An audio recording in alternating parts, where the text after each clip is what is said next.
Well, good morning. I'm here with Dr. Richard Agnew. Now, Rick has been a risk manager for how many years? Probably 30 plus. 30 plus years. Now, but Rick has a secret. He has a dark, dark secret. He does high risk activities as his passion outside of risk management. And I'll get Rick to tell you more about that and some of the experience in that. The reason I've asked to have a chat to Rick this morning is to talk more about how do you how do you balance the risk versus reward, or the risk versus your passion in a very, very high risk activity that you do. Sure. Thanks for the opportunity to give a talk. What you've been alluding to is my hobbies is high altitude flying. I'm an ex-RAF fast jet pilot. So your taxpayers' money paid for some of the basic risk management skills that I've got, and subsequent to that I did a doctorate, which was the basis of 4360. So I know a little bit theoretically, but I'm a practitioner, not an academic, as I like to think. Anyway, what I do is high altitude flying and alpine mountain climbing. For example, climbing Everest a couple of times and other little hills. Other little hills. Little hills. Well, let's put this in some context here. There is you've now conquered the mountains on the 6 different continents, the highest peaks. Well, I wouldn't say conquered. You never conquer anything. Well, climbed them. And Rick's about to head off on a fantastic journey down to Antarctic to climb what mountains down there? The highest mountain in the Antarctic is Mount Vincent. It's not technically hard unless the weather goes against you. As a warm-up to that, I'm going to the Himalayas in 9 days to climb a mountain called Upper Blam, and it's a nice little pretty hill. Yeah. It looks like the Matterhorn. Okay. Technically, it makes Everest look like a walk in the park. Oh, right. So I'm going to take a couple of my colleagues that I took up Everest last year, and we aim to go up the northwest side of this hill and come down the classical side, the southwest. Okay. The northwest has been done by 4 people before, 1 survived. So active risk management in extreme environment, and there's a lot of factors, and it's a classic risk management cycle. So you do your assessment, have a look at the context. Some things you can't totally manage or even outsource is the weather phenomenon. Yeah. But after a while, like all risk managers, you practice, review, and you talk to people, and some days you decide, I'm staying in the tent. You look out of the tent, you can't see anything, it's a good decision. Yeah. Well, I mean, one of the things I talk a lot about in my training are controls. Sure. Not so much the treatments, but the controls you've got in place. Now, I'd hazard a guess that you have got, a plethora of these controls that you need to make sure are effective before you even go step off. But before you even leave home. So, despite my beautiful svelte figure, I've got to put on weight. I will lose 12 kilos, I know, in this Himalayan trip before I even get to the Antarctic. So I'm supposed to be fit and on all the rest. I'm not. So I'm already putting some of the controls at risk, the treatment levels.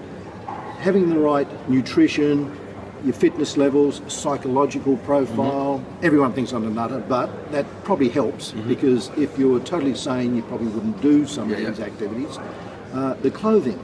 So the old guys, and most of them were guys because they were silly, women are brighter than this, they had hobnail boots and sort of their woolen jackets. Today we have high-tech, space-type materials we use. So those are the controls you can go before even getting in country. Once you're in country, you make sure the team you're going with, you vet them. It's reconnaissance is never wasted. Again, classic risk management.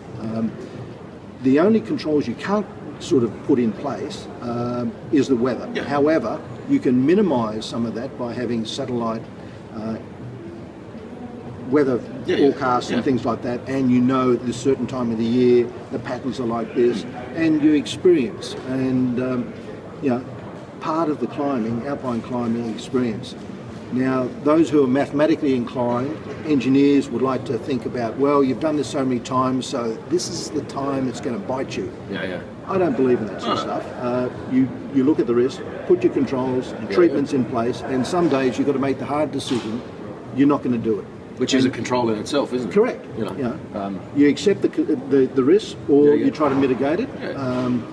Unfortunately, a lot of people nowadays in high altitude climbing, and Everest is becoming a bit of a circus on the south side, they transfer the risk to some clown like me.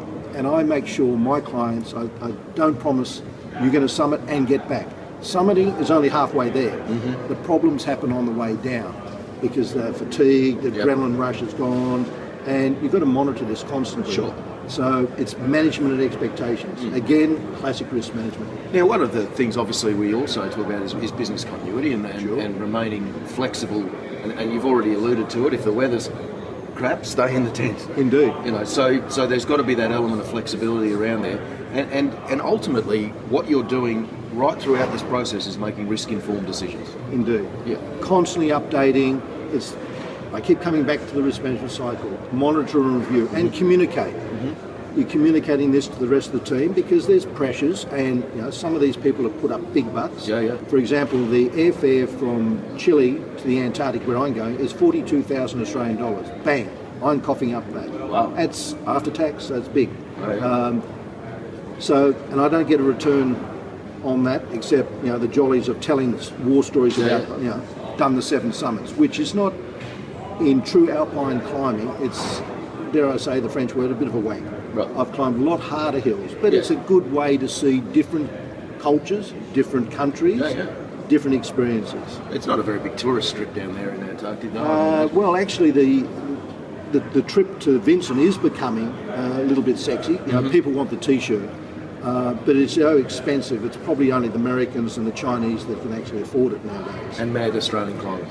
Occasionally, some of us get out there. The other sort of extreme risk management activities I do, I fly sailplanes, aircraft without motors, up and down the Andes, and we're talking up to 52,000 feet. We wear NASA spacesuits. I helped Steve Fossett set the world record. Unfortunately, he didn't manage the risk and he speared in, not on one of my trips. And we do speed and distance. So without an engine, flying over 2,000 kilometres.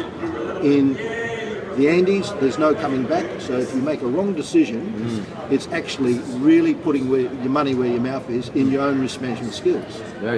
So I'm no good if I can't manage my risk to my clients. But of course, there's things that are outside of your control as well. Indeed. And but all you can do is all you can do.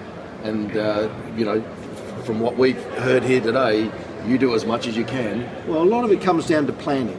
For the altitude and speed and distance records, it's planning. And it's classic project management. You can't start early enough. You look at previous projects, similar projects. I've done this for many years, the high altitude flying in the Andes, 17 odd years. The mountain climbing, the Air Force said, it's a little bit risky. I don't like the term risky. And I said, well, okay, you put $3 million of taxpayers' money into me, so I'll stop doing it for a little while.